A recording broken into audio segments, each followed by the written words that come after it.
So the plan for March was, I think I mentioned this last week, to go through the suggestion box and pull things out. And what happened was last week I pulled one out and I looked at it and I said, oh, this looks too difficult. This is going to be very hard to unpack this question.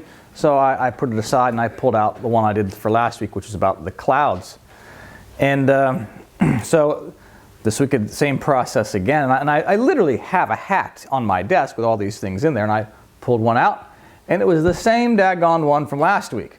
So I thought, well, all right, I have the time this week, no newsletter to do, so we're going to do this one. And apparently somebody, whether it be here or online, needs to hear this message and needs to hear the explanation of the Festival of Tabernacles because, well, it came out twice. So, yeah, here we go. That's what we're looking at. It's one of the many Jewish rituals and laws that seems, crazy to our modern sensibilities. And the question basically is, well, what does this mean? In the new church, we know that it has to have some sort of meaning. There's some reason the Lord included this in the scriptures and why it's considered divine. So what is it? That's what we're going to explore today. We'll dig into this story and see if we can't make some sense out of it. If you want to turn to your order of service, we'll dig into the reading to kind of get started with it. This is Numbers chapter 29, verses 12 to 40. So here we go. On the 15th day of the 7th month, hold a sacred assembly and do no regular work. Celebrate a festival to the Lord for 7 days. Present as an aroma pleasing to the Lord a food offering consisting of a burnt offering of 13 young bulls, 2 rams, and 14 male lambs, a year old, all without defect. With each of the 13 bulls, offer a grain offering of 3/10 of an ephah of the finest flour mixed with oil. With each of the 2 rams, 2/10, and with each of the 14 lambs, 1/10. Include a male goat as a sin offering, in addition to the regular burnt offering with its grain offering and a drink offering. On the second day, offer 12 young bulls, and I'll draw your attention to the previous was 13, so now it's 12. Offer 12 young bulls, 2 rams, 14 males a year old, all without defect. With the bulls, rams, and lambs, offer their grain offerings and drink offerings according to the number specified. Include 1 male goat as a sin offering in addition to the regular burnt offering with its grain offering and their drink offerings. And you'll see the rest of this is the same thing, but with 11 bulls, and the next day it's 10 bulls, and then 9 bulls, and 8 bulls, and 7 bulls, until we finally get to the 8th day there at verse 35. On the 8th day, hold a closing special assembly and do no regular work. Present as an aroma pleasing to the Lord a food offering consisting of a burnt offering of 1 bull, 1 ram, 7 male lambs, a year old, all without defect. With the bull, the ram, and the lambs, offer their grain offerings and drink offerings according to the number specified. Include 1 male goat as a sin offering in addition to the regular burnt offering with its grain offering and drink offering. In addition to what you vow in your free will offerings, offer these to the Lord at your appointed festivals, your burnt offerings, grain offerings, drink offerings, and fellowship offerings. Moses told the Israelites all that the Lord had commanded him. So there you have it. Lots of bulls and lambs and rams and stuff get sacrificed. And I think you can see that, all right, you start this process and it's just this every day 1 less bull is being sacrificed. And so, big picture, what this is about. It's about it's a description of successive states of regeneration. All right, so you're starting in this place where the natural part of your life is in order, but what's happening is the natural part of your life is opposed to the spiritual part of your life. And so what's happening here is the truths from the spiritual side of your life are impacting the natural side, and slowly through this process here, you're bringing the spiritual side of your life gets power over the natural side. Okay, so that's the big picture. It's this making the natural subservient to the spiritual because they don't agree. And what we want to do next here is just pick out some of these correspondences, these representations, to get a hold of that idea. So, bulls in this story are about natural loves, natural affections, things that you love that are of a natural caliber. So you can see that's why they're declining. Every day, fewer bulls have to be sacrificed because those natural affections are coming under control. The 2 rams, so it says that's spiritual loves. So that's part of what's happening is you have these spiritual loves that are impacting on it. The 14 lambs are these celestial loves. So you have the spiritual, the celestial on this place too. And then you have the grain offerings. And the grain is about goodness and spiritual goodness. And then you have the goat, which is about faith, but not charity. So the goat, we have that in other sacrifices where the scapegoat, you put all your sin on the goat and the goat goes away. So the goat in this one is what we're using in a similar manner is, okay, the goat is the evil part of the process that's being rid of. So the natural loves are going away. That's why we have the reduction in the bulls. And the goat is always being sacrificed because every time you go through this daily process, you're eliminating some evil. That's the picture here. You're eliminating some evil. It's like a spiritual detox of sorts, where you're letting the higher take control and the lower isn't really ready to be rid of.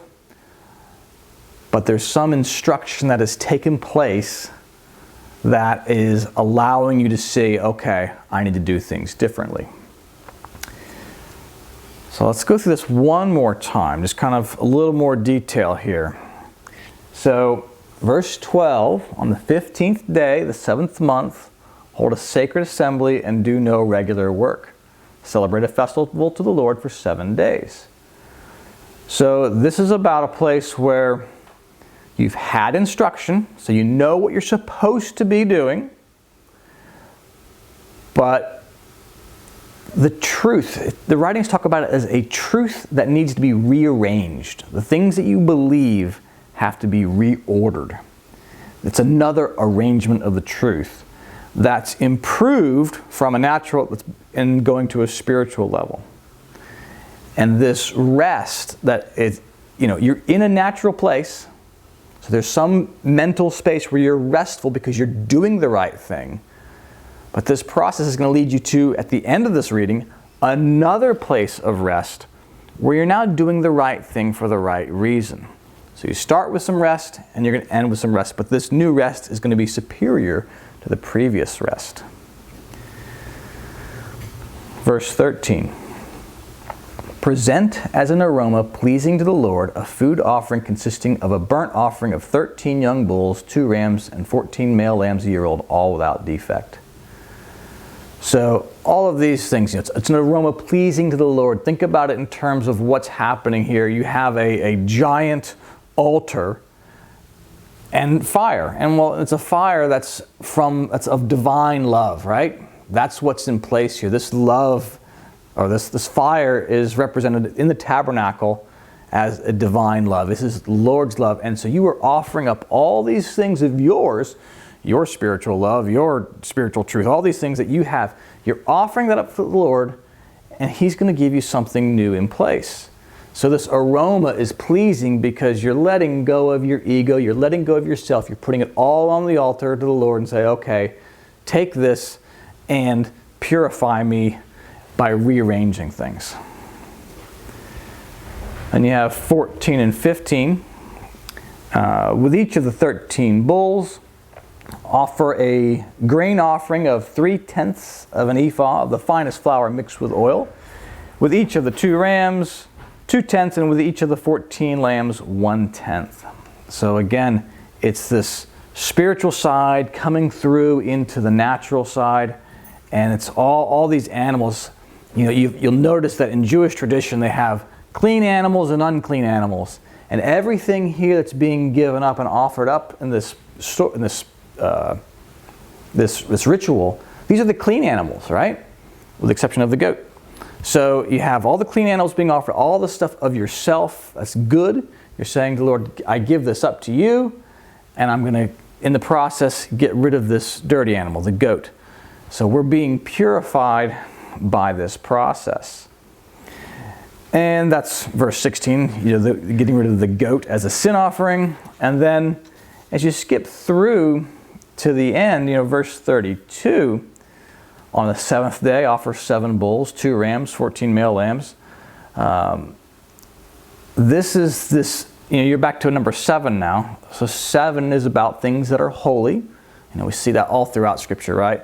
7 days of creation, and there's 7s everywhere. So it's about a holy process. So at this 7th day, you have a place where the natural side of you is no longer fighting against the spiritual side. So let's try to put this kind of in down-to-earth terms here as to what's going on. So if you think in terms of natural versus spiritual, right? The basic idea here is the natural side of you is what people see. It's am I doing the right thing? And sure, okay, I'm doing the right thing. I let the person go in front of me in the mall. I do this, I do that. I don't punch the other guy when they are annoying me.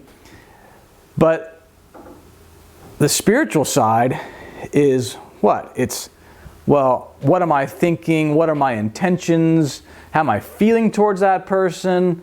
And so you're in conflict, because sometimes we can do the right thing with all sorts of venom and anger and stuff like that inside us going, "Argh!" So this process is showing, okay, the two are in conflict. So you can imagine a scenario like, we'll stick with anger. That's an easy one to kind of work around, where you're angry at somebody else. And rightfully so, perhaps. We'll even give it saying rightfully so. You are angry. This other person has done you wrong. And you're, I'm gonna do something about it. Well, at first, the step is, I'm not gonna do something about it. I'm not gonna punch them. I'm not gonna take retribution and stuff like that. I'm gonna walk the right path. I'm just gonna walk away. All valid options. The spiritual side of you is saying, you know what? You shouldn't be angry with this person. You should forgive this person. And what ends up happening is some sort of first step comes through saying, all right, you know what? They did me wrong, and I'm just going to walk away. And the next time it happens, you go, all right, well, the spiritual is having a little more power over you. And instead of just walking away, you walk away not fuming at your ears at the person. You're less angry. You've got some sort of a teaching in your mind saying, you know what? Maybe they're just having a bad day. Maybe they're just taking out on me. It's not about me, it's about them. You're still angry. And the next time it happens, you go, okay, well, you know what? I don't need to be angry at all. Because clearly they're not angry at me. This is something that has nothing to do with me. And they're just, whew. And so you don't even let it get you angry, because you've already got your kind of mental, framework in place as to who this person is and what their deal is. And, they've been abused as a kid, or they got a bad relationship with their husband, or, whatever else it is. There's something that's in your mind, a truth, a teaching, that diffuses your internal bomb, even if they have legitimately done you wrong. You go, you know what, I forgive. And finally you get to that place, that 7th day, where you've done this cycle enough, you've rearranged the truth, right? That's what we started out saying this process was about. It's about rearranging the truth in your mind. And so finally, by the time you get the 7th day, the person does you wrong, and you're just like, you know what, it's okay. Let God deal with the things they do. I don't have to worry about it. This is not my problem. I'm going to keep on loving people no matter what. I think it was Cliff who gave me the line once, God loves you and I'm trying, It was a good line. So it's the same kind of thing. So that's what this process to me is laying out. This whole, giving up of the bulls and the sacrifice. It's all these different elements of the ritual contain some sort of element of our spiritual nature that's impacting us and rearranging how we see the world. That's the essence of what's going on here. And as I look at this story, I often wonder, well, why is it that the Lord would write this in this way? I mean, this seems just very removed from the teaching of what we just talked about here. Why is it? But, I think you have to have a couple things. You have to have some sort of insight into the world of that time and go, well, this is what they thought. The children of Israel thought that sacrifices is what God wanted. They thought, well, that's what He wants. That will make Him happy. And while that's not actually true, God does not delight in sacrifices. He says it Himself later. But it is a picture of, these animals and all these things, they had value to those people, right? Livestock was the measure of wealth. You didn't measure wealth in bank account numbers. You measured it in livestock. And some of these things were more valuable than others. So what is it that's happening here? They're giving up something of themselves to the Lord. It's costing them. Financially, this is expensive. And I would imagine that they have some sort of an emotional tie-in to this wealth. This is something that they own and they're giving it up. And it's the same kind of analogy for what's happening for us. We're giving up something of ourself. We hold things in a certain way. We have our beliefs, we have our understandings, we have our whole world view, and we're being asked to give that up. That person did me wrong, there should be justice, they should pay the price, they should do this, and you might technically be right, but at the same time the Lord's asking us, give that up. Give that up. We're going to rearrange things. We're going to put something, I'm going to give you something of greater value. I know this is valuable to you. I know you're holding it, but I'm going to give you something more. And it's painful, right? I can hear you. It's painful to give that stuff up, right? It's like, I don't want to give that up. That's what I'm holding on to. That makes me justified in doing what I do. Well, okay. It is natural goodness that we're starting with. That's what these bulls are. These bulls aren't evil. So it isn't a bad place to start from. But he's saying, yeah, okay, you're in a good place. You have some rest, right? On the 15th day, you're doing no regular work. There is rest in that space. But the Lord's calling is for, come on a little higher. Come on a little higher. You've come a long way. Come on up a little higher, right? They've left Egypt behind. They're in the desert. They've left the slavery and all that stuff behind. You've done well to come this far. Now come up a little bit higher. Come a little bit higher. And it can be exhausting to think that way. But you know what? That's eternity, isn't it? That's eternity. It's all life. All life. It's going to be, come on a little higher. You've done well. Come a little farther. Because we're never going to be perfect. There's always room to improve. There's always something more. And I think we need to kind of just adopt that mindset. That's what's going to happen. The Lord's always going to be calling us just to come a little bit higher, give up something a little bit more, and He's going to rearrange our minds a little bit better. But as always, there's a promise of greater rest in the end. Amen.